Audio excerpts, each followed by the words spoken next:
অগ্রসর হতে পারে। কিন্তু আমরা লোকের সাথে লক্ষ্য করছি যে আমাদের যে দাবিগুলো সেগুলি আমরা আলোচনার মাধ্যমে তুলে ধরেছিলাম, কোনো দাবি ঘোষণা করা হয়নি। আপনারা জানেন যে 1983 সালে ইসলামী ব্যাংক প্রতিষ্ঠিত হয়েছে। অল্প সময়ের ব্যবধানে এই ব্যাংকটি বাংলাদেশের নয়, এশিয়া এবং সারা বিশ্বের 1000 ব্যাংকের মধ্যে অন্যতম শ্রেষ্ঠ ব্যাংকে পরিণত হয়েছে। এই ব্যাংকের মাধ্যমে বেশি রিমিটেন্স আহরণ করা হয়েছে। এই দেশের শিল্পায়নের ক্ষেত্রে ইসলামী ব্যাংক এককভাবে সবচেয়ে বেশি বিনিয়োগ করেছে। 2017 সালে একজন ব্যাংক লোকের মাধ্যমে এই ব্যাংক থেকে লুটপাট করার সুযোগ দিয়ে তাদের হাতে ব্যাংকটিকে তুলে দেওয়া হয় এবং এই ব্যাংকটির এসালামের নিয়ন্ত্রণে যাওয়ার পরে সেখানে অনিয়মিত ভাবে জ্বালানি গ্রহণ এবং গ্রহণকৃত টাকা বিদেশে পাচার, এইভাবে এই ব্যাংকটিকে ধ্বংসের দ্বার প্রান্তে নিয়ে আসে। যখন ইসলামী ব্যাংকের এই ধরনের একটি দুরবস্থা তৈরি হয়েছে, তখন ইসলামী ব্যাংকের একজন অ্যাডমিন ওমর ফারুক খান তিনি এই ব্যাংকটি হাত ধরেন। অল্প সময়ের ব্যবধানে গ্রাহকের আস্থা তিনি অর্জন করেন এবং ইসলামী ব্যাংক আবার ঘুরে দাঁড়ায়। কিন্তু আমরা দেখেছি যে যারা পতিত স্বৈরাচারী সরকারের দোষর, তারা আবার নতুন করে ব্যাংকের নিয়ন্ত্রণ গ্রহণ করার জন্য বিভিন্নভাবে চেষ্টা করছে। আমাদের যে আন্দোলন, সেই আন্দোলনের প্রেক্ষিতে ইসলামী ব্যাংকের চেয়ারম্যান ছিলেন ডক্টর জুবাইদুর রহমান, তিনি পদত্যাগ করেছেন। কিন্তু আমরা বিশ্বের সাথে লক্ষ্য করেছি কত থেকে এমন একটা ইসলামী ব্যাংকের চেয়ারম্যান করা হয়েছে,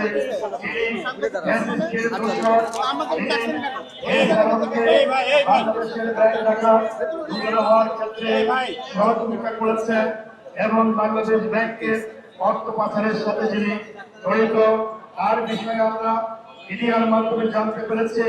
তার চাকরি জীবনে আর্থিক কেলেঙ্কারি রয়েছে এবং তার নৈতিক ধর্মজনিত অভিযোগ তার বিরুদ্ধে রয়েছে।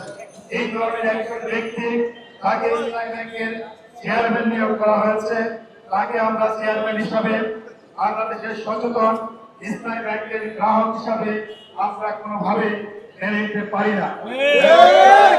তার মাধ্যমে ইসলামী ব্যাংক সুষ্ঠুভাবে পরিচালিত হতে পারে, ইসলামী ব্যাংকের স্থিতিশীলতা শৃঙ্খলা রক্ষিত হতে পারে, এইটা আমরা কোনোভাবে বিশ্বাস করি না। সেই কারণে আমাদের দাবি হলো এমন একজন ব্যক্তিকে ইসলামী ব্যাংকের চেয়ারম্যান নিয়োগ করতে হবে, যিনি শরিয়া ভিত্তিক ব্যাংক পরিচালনার ক্ষেত্রে অভিজ্ঞ, যার যথেষ্ট দক্ষতা রয়েছে।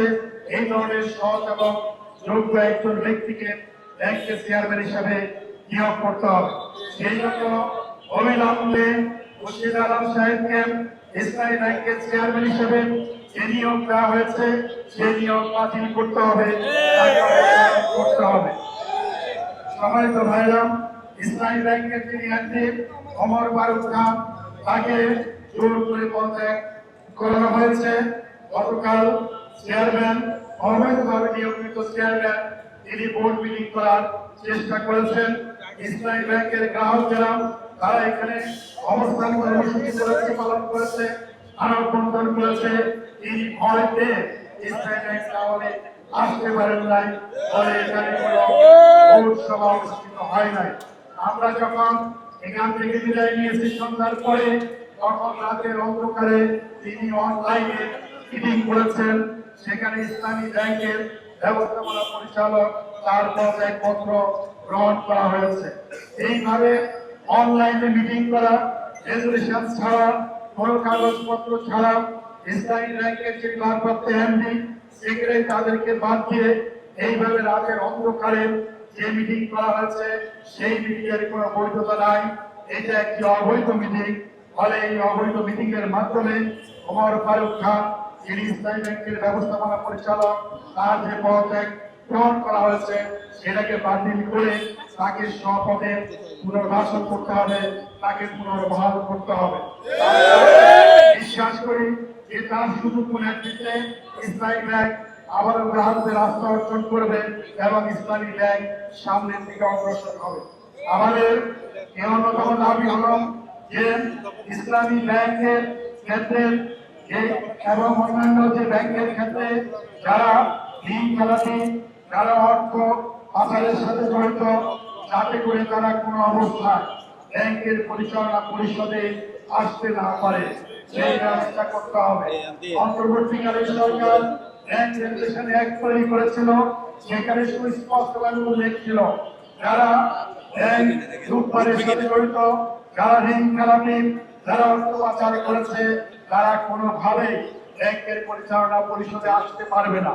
কিন্তু আমরা দেখেছি বিগত নির্বাচনের মাধ্যমে জুলাই গণঅভ্যুত্থান পরবর্তী যে নির্বাচিত সরকার তারা সেই ব্যাংক রেগুলেশন অ্যাক্ট পরিবর্তন করে সেখানে 18 ক ধারা সংযোজন করেছে। সেই 18 ক ধারার মধ্যে উল্লেখ আছে যে যারা ঋণ খেলাপি তারা আবার ব্যাংকের পরিচালনা পরিষদে অন্তর্ভুক্ত হতে পারবে। সেই কারণে আমাদের সুস্পষ্ট দাবি ব্যাংক রেগুলেশন অ্যাক্টের 18 ক ধারা বাতিল করতে হবে। আমাদের অন্যতম দাবি হলো এই ইসলামী ব্যাংকের 82% শেয়ার অবৈধভাবে এস আলম দখল করেছে। আপনারা জানেন 2017 সালে এই দেশের কয়েকটা সংস্থার মাধ্যমে জোর করে যারা সেই সময়ে চেয়ারম্যান ছিল, পরিচালক ছিল, তাদের কাছ থেকে শেয়ারগুলো ছিনিয়ে নিয়েছে।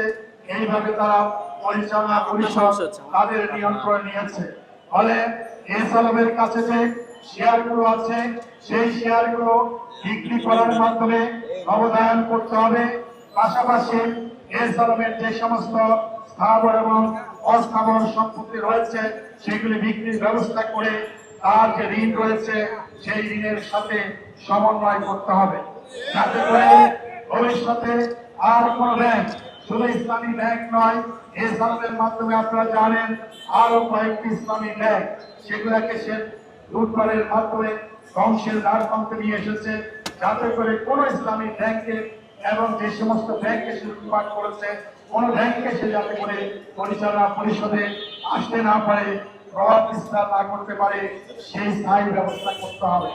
আমাদের দাবি হলো যারা ব্যাংকের অর্থ লুটপাট করেছে, জনগণের অর্থ লুটপাট করেছে, সম্পদ যারা এদেশে পাচার করেছে তাদের বিরুদ্ধে হাত দিয়ে বলেন কমিটি করতে হবে, তাদের বিরুদ্ধে মামলা করতে হবে, স্পেশাল ট্রাইব্যুনাল করে তাদের একটু পিছাতে বলেন, একটু পিছান আমরা নিয়মতান্ত্রিক ভাবে আন্দোলন করছি। আমরা আজকে এখানে বিকাল পর্যন্ত অবস্থান করব। সারা বাংলাদেশে ইসলামী ব্যাংকের সকল শাখাতে সচেতন গ্রাহক ফোরামের ব্যানারে মানববন্ধন হচ্ছে। আমাদের এই কর্মসূচি চলমান থাকবে। আমাদের গ্রাহক ফোরামের কেন্দ্রীয় কমিটি আমরা বসবো, বসার পরে সামনে আমরা যে বৃহত্তর কর্মসূচি গ্রহণ করব সেটা আপনাদেরকে আমরা অবহিত করব। ইসলামী ব্যাংক সহ সকল ব্যাংকের সম্মানিত গ্রাহক যারা আছেন তাদের কাছে আমরা উদ্যত আহ্বান জানাচ্ছি, আগামী দিনে যেই কর্মসূচি আসবে সেই কর্মসূচি সফল করার জন্য আমরা সর্বোচ্চ ত্যাগ স্বীকার করবেন।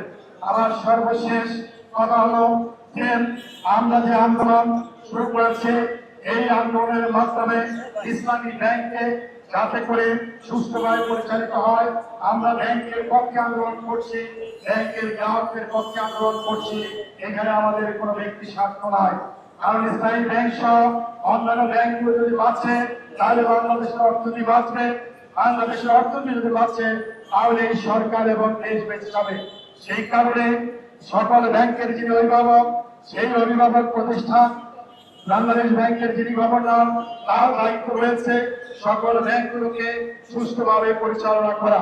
ইসলামী ব্যাংক সহ এই সকল ব্যাংক ক্ষতিগ্রস্ত হয়েছে সেই ব্যাংকগুলো যাতে করে সুষ্ঠুভাবে পরিচালিত হতে পারে, সেই কারণে গ্রাহক ফোরামের সাথে আমরা আশা করি বাংলাদেশ ব্যাংকের গভর্নর বসবেন, বসে আলাপ আলোচনার ভিত্তিতে যার ফলে এদেশের মানুষ আস্থা রাখে, আস্থা রাখে সেই ধরনের ব্যক্তিকে ইসলামী ব্যাংকের চেয়ারম্যান হিসাবে নিয়োগ দিতে হবে।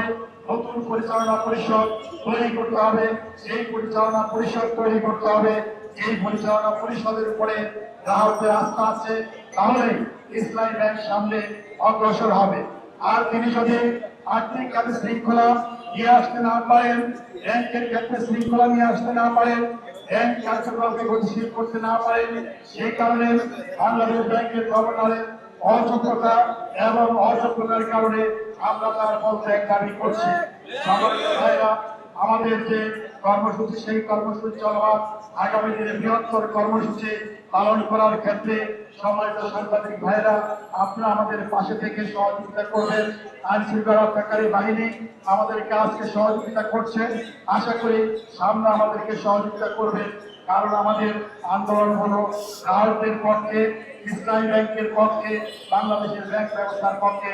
সবাইকে আজকের এই প্রোগ্রাম সফল করার জন্য ধন্যবাদ জানাচ্ছি এবং আমাদের কর্মসূচির